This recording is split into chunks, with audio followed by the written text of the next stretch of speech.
this is Foodie Hensel, and this week I'm going to be showing you how to make drop scones. For this recipe, you're going to need 100 grams of self-raising flour. You're going to need 4 tablespoons of milk. You're going to need 1 egg and 50 grams of caster sugar. If you want to add a few drops of lemon essence at the time of making your batter, you can. Start off with, you're going to wipe down your surfaces down with a warm soapy cloth. So the next thing you're going to do is spray down your surfaces with a disinfectant. Add your 100 grams of self-raising flour to your bowl. Add your sugar. Add your egg.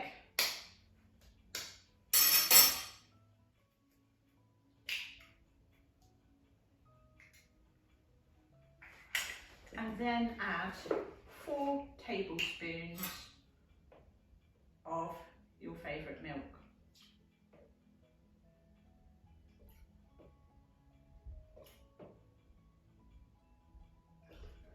If you want to add essence at this time, you could. And if you want to add a pinch of salt to give it flavouring. So we're whisking this around until it comes to a thick batter, and you want it dropping consistency, and you also want it to be smooth. It's different in comparison to a normal pancake batter, as in the fact that we've used self-raising flour. So therefore we're expecting it to rise within the pan.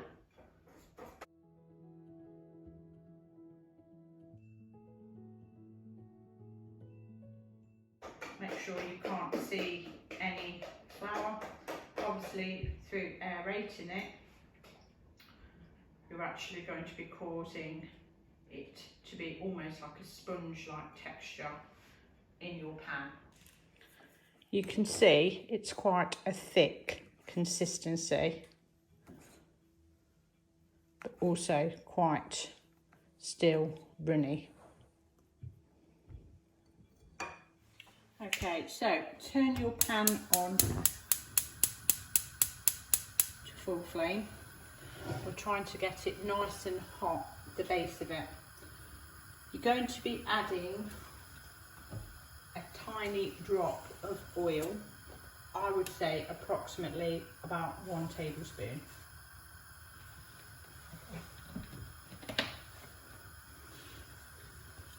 Tip your pan slightly as it starts to heat up. You can oil the base of the whole of your pan.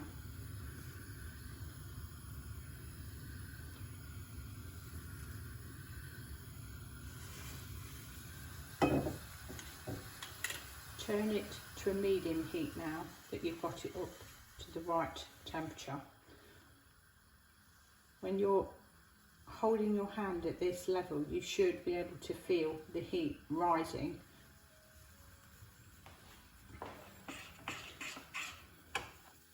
So I'm going to be adding approximately 1 tablespoon. And then another tablespoon. So I'm actually making 3 drop scones at a time.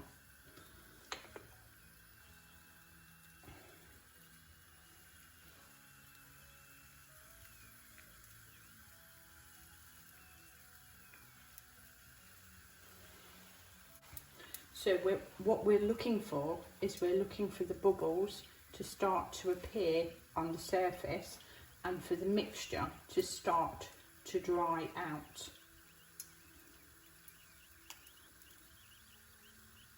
Right, I'm just going to check this now because you can see it's starting to go brown around the edges and it's also golden.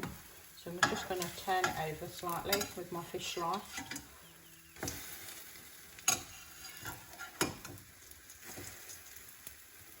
And you can see it's starting to rise quite rapidly, which is a good sign.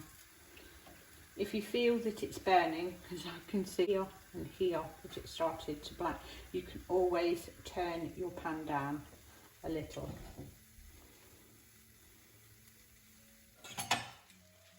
Check underneath to make sure they are cooked.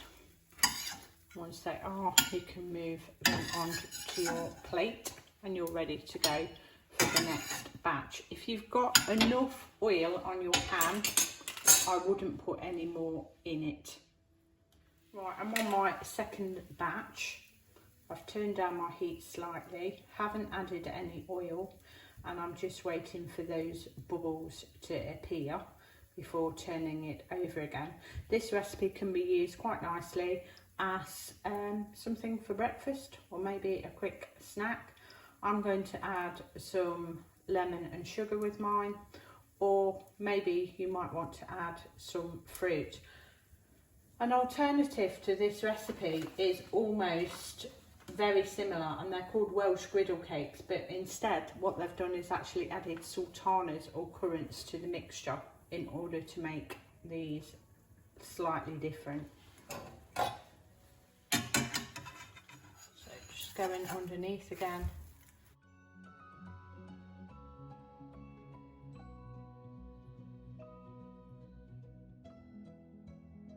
Or you might even add some maple syrup.